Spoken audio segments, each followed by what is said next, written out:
जो लोग सनातन धर्म पर बार बार प्रश्न खड़ा करते हैं, उनको मैं बोलना चाहता हूं, सनातन धर्म ने कभी किसी का अहित नहीं किया, किसी का अहित नहीं किया,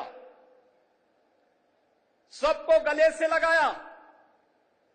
दुनिया की कोई ऐसी जाति, कोई ऐसा मत, संप्रदाय, सेक्ट नहीं जिसकी विपत्ति के समय सनातन धर्मावलंबियों ने उन्हें शरण देकर के फलने फूलने आगे बढ़ने का अवसर न दिया हो। विश्व मानवता आज भी इसके प्रति कृतज्ञता ज्ञापित करती है। लेकिन इस सेकुलरिज्म के नाम पर राजनीति करने वाले लोग आज सनातन धर्म पर कुठाराघात करके न केवल सनातन धर्म और भारत की आत्मा को लौलुहान करने का कार्य कर रहे हैं, बल्कि इसके नाम पर भारत के अंदर आतंकवाद और नक्सलवाद को लोग बढ़ाना चाहते हैं। क्या नक्सलवाद और आतंकवाद को हम बढ़ावा देना देंगे? फिर भगवान राम के 14 वर्षों के वनवास का परिणाम क्या है? और फिर बजरंगबली का मतलब क्या है? राम काज कीने बिनु मोहि कहां विश्राम। और हम लोग भी विश्राम नहीं लेने वाले हैं तब तक जब तक कि सनातन धर्म के मार्ग में जितने भी रोड़े हैं, जब तक इनको नामो निशान इनको समाप्त न कर दिया जाए। जो भी मानवता के मार्ग में, विकास के मार्ग में बैरियर बनेगा, उसकी वही दुर्गति होनी है जो उत्तर प्रदेश के माफियाओं की हुई है। और बहनों और भाइयों, अब अयोध्या से मैं यही कहना चाहता हूं कि अवसर है हम सब के लिए। अवधपुरी तो आज खुश है, अवधपुरी को उल्लास और उमंग के साथ जुड़ने की आवश्यकता है। और आज का दिन तो दीपोत्सव तो अयोध्या की देन है। देश और दुनिया में दीपोत्सव के आयोजन जहां कहीं भी होते हैं, त्रेता युग में उसकी शुरुआत इसी अयोध्या से हुई थी, इसी अयोध्या धाम से हुई थी। उसी स्मृति को जीवंत बनाए रखने के लिए हम लोगों ने इस कार्यक्रम को आगे बढ़ाया। और यह वर्ष अयोध्या के लिए अद्भुत है, अनुपम है, अलौकिक है, अद्वितीय है। जब इस वर्ष 22 जनवरी 2024 को अयोध्या धाम में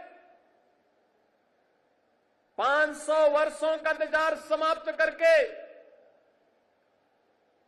500 वर्षों का इंतजार समाप्त करके एक बार फिर से रामलला अपने धाम में, अपनी जन्मभूमि में विराजमान होकर के दुनिया के अंदर पीड़ित और प्रताड़ित लोगों को संदेश दे गए हैं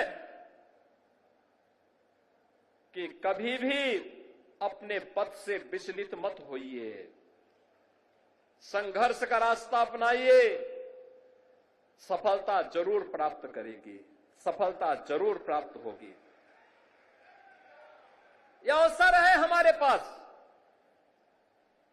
उन सभी आत्माओं को स्मरण करने का जिनका पूरा जीवन राम जन्मभूमि आंदोलन के लिए, प्रभु राम की कृपा का प्रसाद प्राप्त करने के लिए समर्पित था।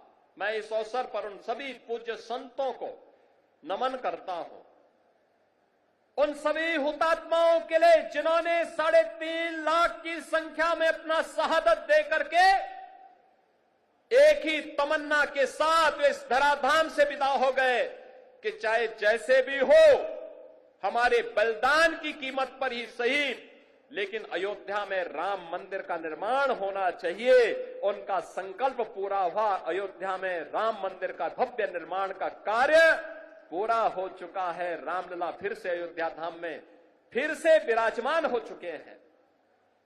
लेकिन रामलला के विराजमान होने के बाद इस दीपोत्सव का पहला अवसर है। इससे पहले हम लोग बोलते थे और जो कहा सो करके दिखाया भी था। बहनों और भाइयों, ये डबल इंजन की सरकार जो बोलती है वो करके दिखाती है। अकेले अयोध्या धाम के विकास के लिए, जिस अयोध्या में 2017 के पहले बिजली नहीं मिलती थी, यहां की सड़कों की स्थिति, यहां के घाटों की स्थिति, यहां के मठ और मंदिरों की स्थिति, और जिन लोगों ने राम को ही उपेक्षित कर दिया था और जिन लोगों ने भगवान राम के अस्तित्व पर ही प्रश्न खड़ा किए थे, वे केवल भगवान राम के ही अस्तित्व पर प्रश्न नहीं खड़ा कर रहे थे, वे सनातन धर्म के अस्तित्व पर प्रश्न खड़ा करते थे। वे आपके अस्तित्व पर खड़ा करते थे प्रश्न, वे आपकी विरासत पर प्रश्न खड़ा करते थे। लेकिन कितना सदा संहिता है हमारी, सदा संहिता ही समझो, लेकिन आपकी सदा संहिता विरोधी को कायरता नजर नहीं आनी चाहिए। और इसीलिए मैं कहने के लिए आया हूं आपसे आज, आपने 2017 के बाद जो भी कहा वह अयोध्या के अंदर हो करके रहा है। हम लोगों ने कहा था कि आपने कहा था 17 में कहा था, इसी मंच पर उस समय कहा था, पूज्य संतों की उपस्थिति में कहा था